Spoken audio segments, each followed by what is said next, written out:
Salut machine, j'espère que tu es au top. Dans cette vidéo, on va parler en troisième de la diversité des atomes. Alors, on va d'abord définir ce que c'est qu'un atome, on va voir un peu plus loin dans le modèle de l'atome. Puis on parlera de l'origine de la matière assez rapidement et de la classification périodique. Donc c'est parti.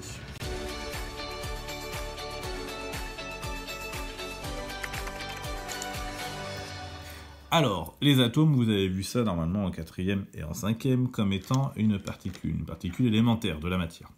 Eh bien, les atomes, en fait, sont constitués d'autres particules.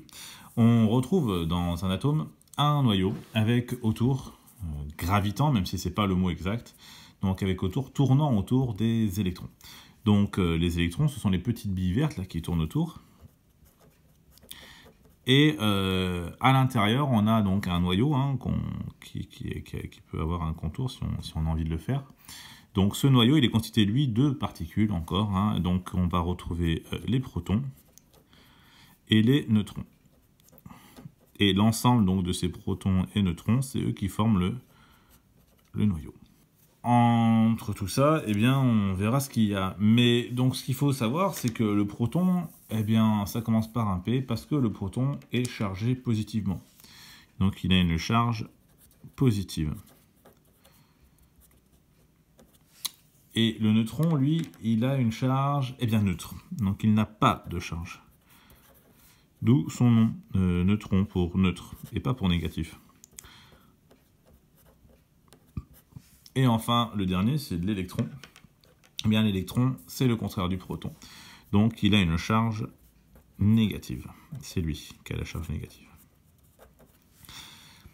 Ce qu'il faut voir, c'est que là, j'ai fait un dessin qui n'est pas du tout à l'échelle. Puisqu'en fait, un atome, c'est constitué donc d'un noyau et d'électrons qui tournent autour. Les électrons, c'est ce qu'on considère étant la limite de l'atome. Donc, c'est ce qui forme l'atome. Eh bien, le noyau, lui, il est 100 000 fois plus petit que son propre atome. Donc, pour vous donner une idée, si on avait un noyau de 1 cm de diamètre, c'est pas possible, ils sont beaucoup plus petits. Vous avez vu en quatrième que les atomes faisaient 1/10 milliardième de mètre.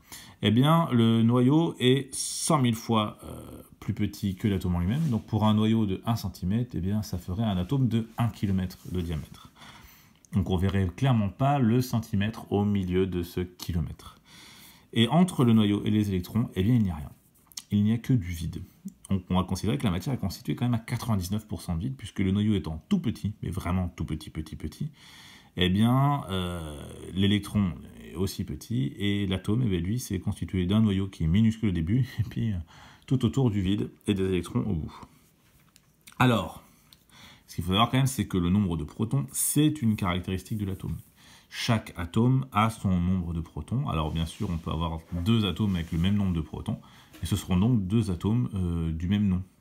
Donc le nombre de protons, c'est une caractéristique de l'atome, c'est ce qu'on appelle le numéro atomique. Et ce numéro atomique, eh bien, c'est lui qui va donner son nom à l'atome. Alors on va le noter dans une notation symbolique comme ceci, X, Z, avec Z étant le numéro atomique. On le note Z, eh bien, X est le symbole de l'atome. Donc, par exemple, pour le carbone, eh bien, on va écrire 6C pour carbone, et pour bien dire qu'il y a 6 protons dans un carbone. Il peut y avoir un autre nombre de neutrons, mais on s'en fiche, ce qui est important, c'est le nombre de protons. 7N pour l'azote, 17Cl pour le chlore, et 20Ca pour le calcium. Si on a 20 protons, ça veut dire qu'on a un calcium. Ou, à l'envers, si on a un calcium, ça veut dire qu'il y a 20 protons. Et le nombre de protons, on a vu qu'ils étaient positifs. Or, un atome, eh bien, ce n'est pas positif, ce n'est pas négatif, c'est neutre. Donc, si un atome est neutre, c'est parce qu'il possède autant de protons que d'électrons. Il y a autant de protons que d'électrons. Si vous avez 6 protons, comme pour le carbone, eh bien, vous avez 6 électrons qui tournent autour. 7 pour 7, 8 pour 8, et ainsi de suite. D'où viennent ces atomes? D'où vient cette matière? Eh bien, l'origine de la matière, c'est très ancien.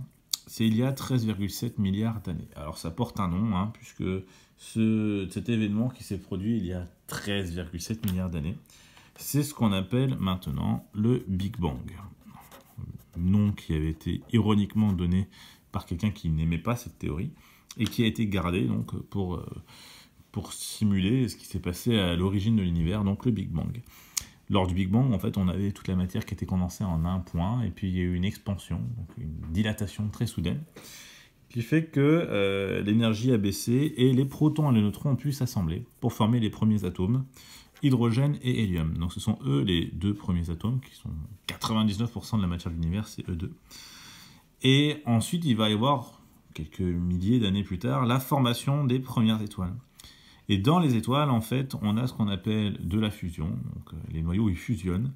Deux hydrogènes peuvent former un hélium. Un hydrogène et hélium peuvent former du lithium. Deux héliums peuvent former du beryllium.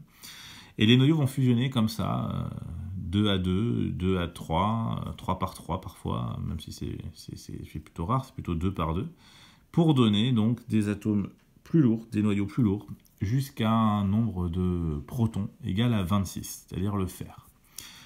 Et au-delà, pour avoir de la matière donc, plus lourde, plus que le fer, puisqu'il n'y a pas que 26 atomes différents dans l'univers, eh bien, il faut attendre que notre étoile explose et forme une supernova. Et donc là, on va avoir les noyaux les plus lourds qui vont se former jusqu'à 92 protons, c'est le cas de l'uranium. Et ça, ce sont donc des supernovas, des explosions d'étoiles. Voilà. Et ces explosions d'étoiles libèrent suffisamment d'énergie pour pouvoir former des noyaux plus lourds. Ce qui fait que l'uranium que nous utilisons sur Terre eh bien, n'est pas renouvelé puisqu'il faut attendre la prochaine explosion d'étoiles, c'est-à-dire la nôtre, pour avoir un nouvel uranium. Alors ces atomes, on les range. Ils sont rangés dans un tableau que vous avez sans doute vu, ce qu'on appelle la classification périodique. Elle a été initiée il y a longtemps maintenant, en 1869, par Dimitri Mendeleïev. Et même si lui avait fait un classement différent, à l'heure actuelle, donc, les atomes sont classés par numéro atomique croissant, c'est-à-dire du plus petit au plus grand. On va donc avoir sur une classification que j'ai refaite grossièrement, parce que je ne vais pas la refaire entièrement. Par exemple, un seul proton pour l'hydrogène, et puis ensuite 2 protons pour l'hélium. Et on lit l'ilianine comme ça, donc le lithium c'est 3, le beryllium c'est 4, et puis ainsi de suite, le carbone c'est 6, si on s'en souvient, le néon c'est 10, et ainsi de suite. Voilà. Et au fur et à mesure, on va avoir donc nos atomes, le calcium c'est 20, je l'avais dit tout à l'heure, le chlore c'était 17, si on s'en souvient bien. Le fer, on a dit que c'était 26, voilà. Et puis jusqu'à un certain nombre, puisqu'on a obligé de faire des dérivations dans le tableau, tellement il est grand maintenant, ou l'uranium, avec son 92 qu'on retrouve ici. Oh, et ainsi de suite, on peut en faire plein, mais je ne les connais pas tous par cœur, donc on va un petit peu se calmer. Mais voilà comment ça marche, on les a rangés, classés, et chaque colonne correspond à ce qu'on appelle une famille, vous verrez ça en seconde. On a aussi des blocs avec les différents atomes. Ici, on a les atomes organiques, ici, on a les métaux de transition, ici, on va retrouver tous les métaux dans le bloc central, et ainsi de suite. Cette classification nous permet donc de ranger les atomes et de les classer, d'où le nom classification.